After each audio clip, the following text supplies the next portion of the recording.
munaasabad ballaaran oo xariga looga jaray machad cusub oo dhawaan lagu soo kordhiyay degmada Galdogob oo lagu magacaabo Professor Xasan Maxamed Al-Faatix ayaa waxa ka soo qayb galay qaybaha kala duwan ee bulshada sida maamulka degmada Galdogob, culumaa u diinka, odayaasha dhaqanka, ganacsatada, maamulka machadka iyo marti sharaf kale. ugu horreeyna munaasabada waxa ka hadlay sidoo kalena xariga ka jaray gudoomiyaha degmada Galdogob. Assalaamu calaykum wa rahmatullaahi wa barakaatuh.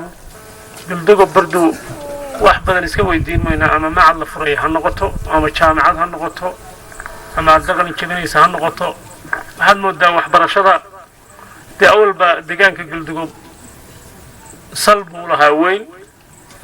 waxaan idin leeyahay marka jaaniska aynu haysanaa waxay tahay inaynu saqiir iyo kabiirba wax baranno. waxbarashada dadka yararka loo diraa laakiin dadka weyn waa u baahan yahay. wali waxaan filayaa inay kaga habboon yihiin dadka waaweyn oo wax badan sii garanaya. marka qofka yar markuu wax baranayo waxbarashada macno weyn kuma fadhido. وارد ku bixinayo dhaqaale ku bixinayo tala ku bixinayo ma oga wuxuu ogaan karaa muddo markay ka soo wareegto. Sheikh Saciid Ahmed Faarax waa maamulaha machadkan cusub ee Professor Xasan Maxamed Al-Faatix wuxuuna ka warbixiyay fursadaha waxbarasho ee uu soo kordhiyay machadkan cusub ee Al-Faatix. salaan kadib waxayna hadda isugu nimid sidii raggiinii horeeyay ay qeexeen waxa waaye machadka Professor Xasan Maxamed Al-Faatix. maxadkan wuxuu bulshada u soo kordhiyay qaybo kala bedelan inta hadda diyaar ka ah hadii aan faahfaahin yar raaciyo. qaybta ugu horeysa waxa waaye diblomo haaf jaamacad ah waa 2 sano. labadaas sano qofkii markii uu dhameysto insha Allah wuxuu haleelayaa shahaado heer caalami ah wuxuuna noqon doonaa qof gutay jaamacad barkeed.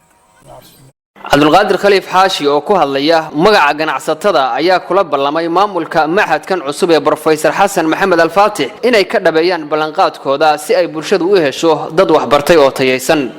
Salaan kadib aad baan ugu faraxsanahay runtii fursadan fiican oo machadka uu ku soo siyaaday magaalada Galdogob waa fursad qaali ah. waxbarashada haday badato khayr baabatay. maamulka machadkuna waxaan ku dardaarmayaa hadii machadkan sida hadda dadka wax ugu sheegteen uga dhabeysaan oo tayadiisu aad qaadaan meelo kale oo Galdogob ahayn baxta looga imaanayo. Nabadoon Maxamed Axmed Faarax oo ku hadlaya afka isimada oo ka hadlay xafladda ayaa si weyn ugu booriyay dhammaan bulshada reer Galdogob inay ka faa'iideystaan fursadan. sidoo kale waxa uu ku adkeeyay maamulka iyo macallimiinta machadkan cusub ee Professor Al-Faatix inay kor u qaadaan tayada waxbarashada isla markaana ay ka run sheegaan ballanqaadkooda. dhammaan waa mahadsantihiin. sida uu sheegay gudoonka machadku wuxuu u taagan yahay oo ugu muhiimsan waa aqoontii asaasiga ahayd oo waliba sharciga ahayd. bini aadam in Allah macaamisho wax la wadaagta aqoon bay u baahan. waxaan dhiirigelinaynaa ahlu cilmiga dadka waxaan leenahay waxbarta qolada machadka oo gudoonka ugu horeeyana waxaan leenahay waxaad ballan qaadeen oo ummadda u sheegteen fuliya oo sidaad u ballan qaadeen u fuliya. dadkana waxaan leenahay ka faa'iideysta. Ciise Xasan Ciise, Somali Channel, Galdogob.